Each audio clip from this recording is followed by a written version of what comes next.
Seja bem-vindo ao nosso programa Um Novo Olhar. Eu quero convidar você a refletir junto comigo o Evangelho de Cristo e a cada história real que eu vou trazer aqui para você. Eu quero convidar você a refletir o Evangelho de Marcos capítulo 2, versículo de 1 a 12. Nesse Evangelho, nós vamos refletir sobre a cura do paralítico.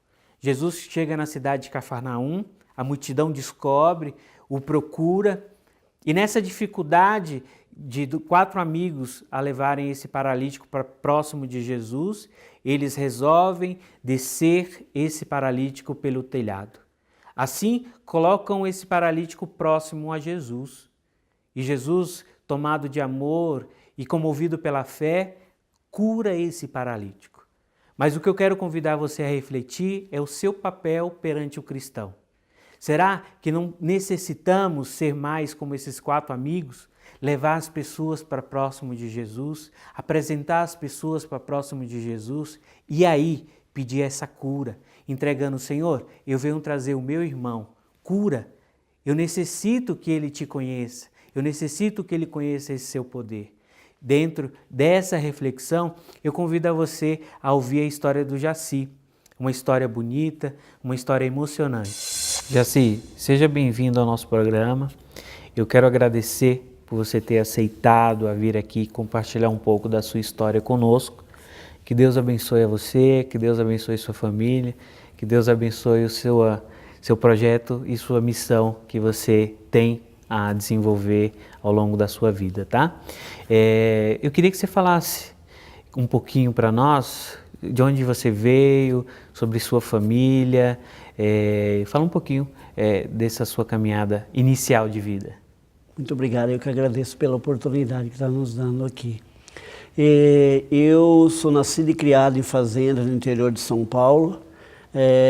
Fui nascido em fazenda, como disse, sou filho de pai analfabeto, minha mãe semi-analfabeta, e a gente foi criado lá no interior de São Paulo. Entendi. E, Jaci, me fala também sobre questão de estudo, lá vocês tinham acesso a estudo, ou você trabalhava já desde pequeno? Me conta um pouquinho essa sua história. Começamos a trabalhar desde pequeno, né? E a escola, a gente no início, a escola em fazenda, depois a gente passou para quinta série, por exemplo, a gente já começou a ir para estudar na cidade, apesar de ser 10 quilômetros da cidade, mas a gente ia, né? Eu até a quinta série, eu fui muito bem na escola, quinta, sexta série. Daí depois eu comecei a ter alguns problemas na escola, porque eu tive um problema com bebida alcoólica, né? Então, aos 12 anos de idade, eu já comecei a tomar bebida alcoólica, né? Como eu disse, a gente morava um pouco distante da cidade, então quando você sai e vai para a cidade, aí você tem outros amigos, na escola também, e aí começava a não assistir às aulas, ir para os bares, então a vida alcoólica aí começou a ter dificultar um pouco a minha vida aí e aí eu acabei chegando até a 8ª série e acabei abandonando a escola após isso. Entendi. E o que te levou a começar a experimentar a bebida alcoólica?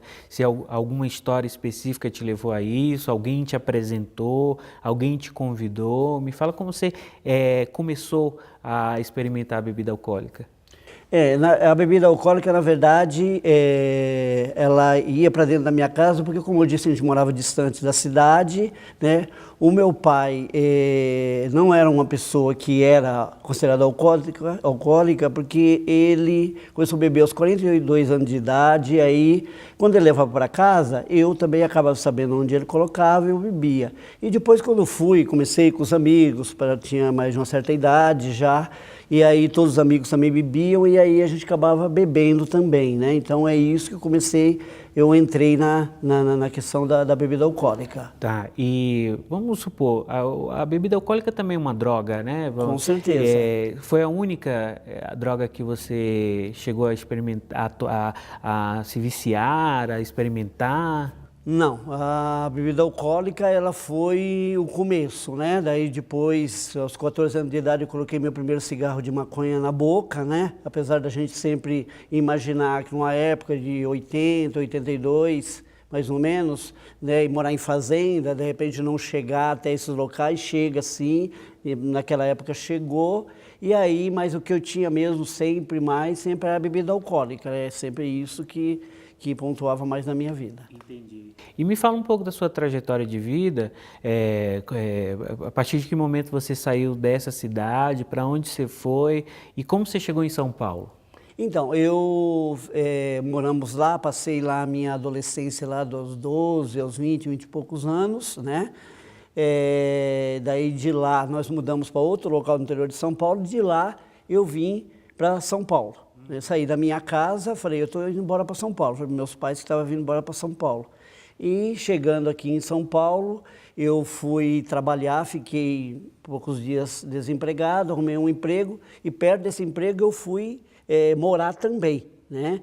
E fui morar num local onde é uma periferia e onde ela facilitava essa questão de acesso a tanto a bebida alcoólica que é em qualquer lugar, mas também das outras drogas, então eu tinha um acesso maior a isso, né? Jaci, me conta um pouquinho da sua história. O álcool, o que ele te levou a provocar dentro de sua vida ou até mesmo dentro da vida dos seus familiares, né?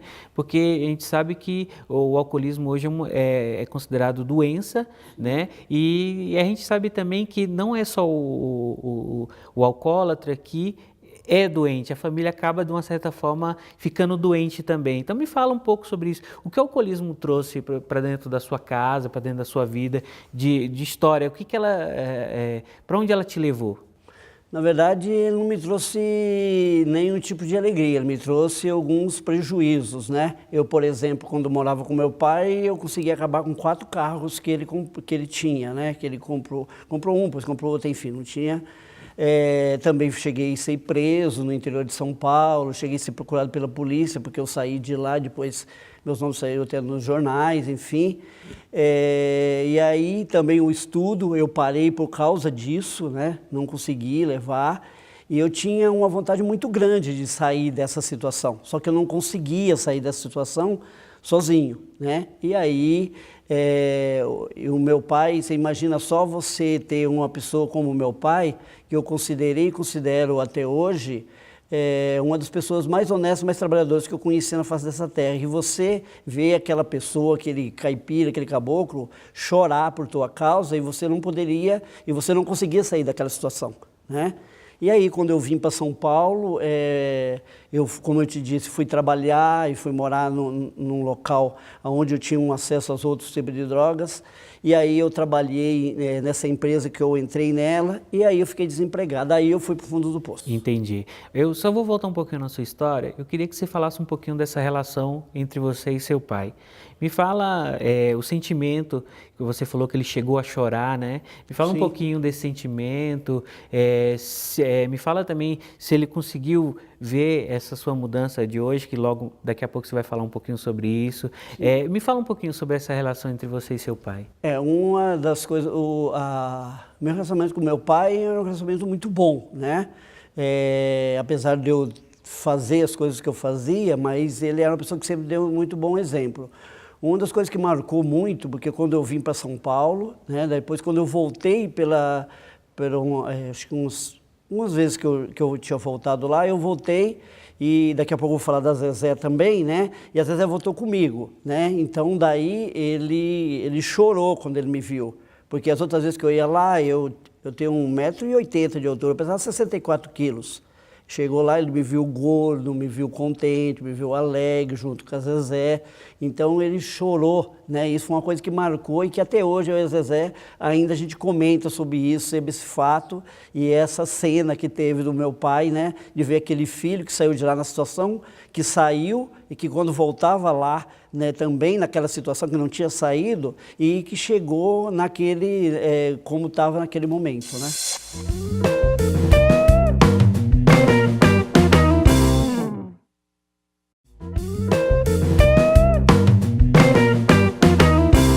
Explica para nós em que momento da vida você estava que a Zezé entrou e a importância que ela tem em sua vida. Então, a Zezé foi primordial na minha vida, né? Eu cheguei em São Paulo em 1986, logo em seguida eu conheci a Zezé, e ela também estava saindo de um casamento, enfim, né? E aí ela meio que foi a pessoa que me ajudou a sair daquilo, né? Mas eu continuei com aquela vida que eu levava, então às vezes eu encontrava com ela, às vezes não encontrava, mas estava sempre muito presente na minha vida. Sempre me ligava, me levava nos lugares onde ela sabia que poderia me ajudar para sair daquela questão, porque eu queria sair, né? E não conseguia sair. Então daí ela me levava nos lugares, a gente ia em religiões, enfim, em todos os lugares ela me ajudava bastante nisso. E aí chegou uma época, né, que quando eu fiquei desempregado, fui lá para o fundo do poço, ela chegou em mim e falou assim, olha, você vai morar comigo, né? Eu, só voltando um pouquinho, eu andava pela rua e eu já avaliava como que eu ia morar na rua. Morei, dormi várias vezes no banco da Praça da Sé, as pessoas me roubavam, chegava em casa descalço. Então, eu fui para o fundo do poço mesmo, aí desempregado, né? Então, aí eu não conseguia, já me considerava uma pessoa que já estava morando praticamente na rua, né? Daí ela tinha a família dela, que eram os filhos, e aí ela foi uma pessoa muito corajosa, porque ela enfrentou várias coisas, as pessoas a criticaram, como que ia levar uma pessoa daquele jeito para dentro da sua casa, né? E aí a gente enfrentou junto. Ela foi uma pessoa muito corajosa e é a pessoa que, se eu estou hoje aqui falando com você, ela é uma das pessoas responsáveis por isso. Entendi. Vamos voltar um pouquinho. Eu queria que você falasse, você morou na rua, você ficou desempregado. Essa situação, o que te carregou? Aonde você chegou por causa dessa situação do desemprego, de estar morando na rua?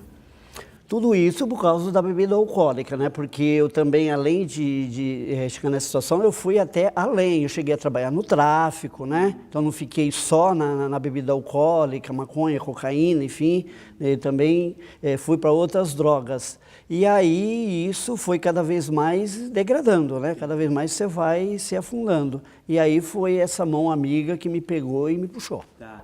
E você falou muito sobre pessoas criticarem, ainda quando alguém escuta a sua história, recentemente, ainda tem gente que olha meio torto por causa disso, da sua história antiga, da sua história passada? Sem dúvida, existe um preconceito ainda, infelizmente, na nossa sociedade, que ainda existe preconceito, né, das pessoas, às vezes, não confiarem em você, né? Na época também a questão que eu estava morando com a Zezé. Zezé é uma pessoa que já tem mais velha do que eu, né? Então a gente sofreu muito, crítica, até mesmo questão de ameaças a gente chegou a sofrer na época, né? Mas, como disse, ela foi uma pessoa muito corajosa e aí a gente enfrentou essas dificuldades, né, com boa vontade. Fomos em busca da questão religiosa, né? Sou espírita, kardecista, ela que me levou para dentro da casa espírita e aí isso foi me ajudando, né, a se fortalecer em relação a isso, né? Entendi, já sei. Você chegou a falar sobre o estudo que você parou na 8ª série. Exatamente. E nesse resgate da Zezé, vamos colocar assim, o que acarretou? Você voltou a estudar, não voltou? Sim, eu voltei a estudar, né? Eu fiz o ensino médio, né? Terminei, daí fui para a faculdade, sou formado em gestão ambiental. E aí trabalho na área, né? Eu sou educador ambiental, trabalho como educador popular também, né? Trabalho num projeto no Centro de Educação e Estudos em Osasco, nas escolas municipais de Osasco, que é o CEP, num projeto chamado OPEJA. Então a gente faz um trabalho lá de meio ambiente, de jardinagem, então a gente faz esse trabalho lá. Então isso foi fundamental, eu entrar em recuperação. Por que em recuperação? Porque não existe ex-dependente químico, não existe ex-alcoólatra. A gente entra em recuperação, ou seja, a partir do momento que você entrou em recuperação. E aí eu comecei a retomar, né? todos os meus estudos. Hoje estudo bastante, faço parte de trabalhos sociais, trabalho na casa espírita, faço parte do movimento espírita onde a gente mora. Enfim, então sou uma pessoa bastante ativa hoje e é importante para o dependente químico que ele tenha atividades, né, para que ele possa manter em recuperação. Entendi, Jaci. Jaci, me fala da importância da Zezé na sua vida e a importância que a gente possa ser também uma Zezé, um José, um João. A Zezé, como eu disse, ela foi fundamental, foi a pessoa que, a mão amiga, né, que acho que Deus e a espiritualidade colocou na minha vida, com certeza, né, eu como espírita tenho certeza disso, que temos lá num passado alguma coisa que ela me ajudou. E a mensagem que eu deixo é que nós podemos ser essa pessoa amiga. Temos todas as condições de poder ajudar o outro. Quando vemos uma pessoa na condição de dependente químico, né, alcoólatra, que a gente possa estender a mão, não criticar, porque dependência química é uma doença que ela não tem cura. E ela precisa do apoio das pessoas, da pessoa que está ali. O que acontece muito, Dom, é que às vezes as pessoas, a família, ela não tem informação sobre isso. Mas existem muitos meios que possam ir buscar essa informação, né? Tem AA, tem NA, tem Amor Exigente, que são pessoas que fazem esse trabalho e que a família vá buscar essa informação para poder ajudar aquela pessoa que está ali. Ele não é uma pessoa sem vergonha, um marginal, é uma pessoa que está doente, simplesmente isso, e que precisa de uma mão amiga. Usando uma frase nossa, que nosso passado não nos condena, me fala, o Jaci de hoje, qual é a contribuição que você deixa para o mundo que está à sua volta, e dentro dessa sua mensagem para encerrar, quero agradecer muito por estar aqui compartilhando conosco a sua história. Que Deus abençoe a você, que Deus abençoe sua família, que Deus abençoe a Zezé, essa mulher tão forte e corajosa, viu? A mensagem que a gente deixa é que a gente não pode desistir de nada. A fé, a religião nos ajuda bastante nisso. As pessoas, o compartilhar as nossas experiências com as pessoas, buscar ajuda é fundamental e ter a vontade de sair daquela situação, né? Porque nós fomos criados para isso, fomos criados para ser felizes, né? Não para viver naquela situação. E deixo sim, vou dar um abraço na Zezé e dizer a ela que ela é fundamental na minha vida. Ok, obrigado, Deus abençoe. Obrigado a você. Refletindo a história do Jaci e o Evangelho de Cristo, eu convido a você a entender o seu espaço como cristão e na sociedade. Você tem a missão de ser essa ponte entre o Cristo e aquele que necessita de uma palavra amiga. Convido também agora neste momento a orarmos juntos.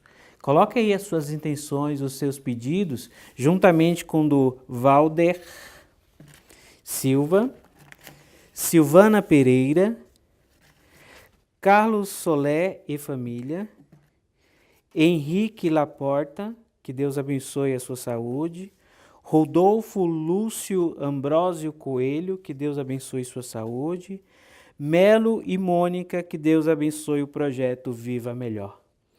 Dentro dessas intenções aqui depositadas no altar de São Miguel Arcanjo, eu convido a você a orar junto comigo. São Miguel Arcanjo, defendei-nos do combate. Sede nosso refúgio contra as maldades e as ciladas do demônio. Ordena-lhe Deus, instantemente os pedimos. E vós, príncipe da milícia celeste, pelo divino poder, precipitai no inferno a Satanás e a todos os espíritos malignos que andam pelo mundo para perder as almas. Assim seja. Amém. Pegue sua água, vamos abençoar, pedindo que Deus derrame sobre você a bênção e a graça. Que Deus derrame sobre você toda a força. Que Deus derrame sobre você a cura e o milagre. Que Deus abençoe esta água, em nome do Pai, do Filho e do Espírito Santo. Amém. E nessa certeza que Deus está derramando sobre nós a bênção, eu agradeço a você e te espero sempre a esse encontro para refletirmos o Evangelho de Deus Pai Todo-Poderoso. Amém.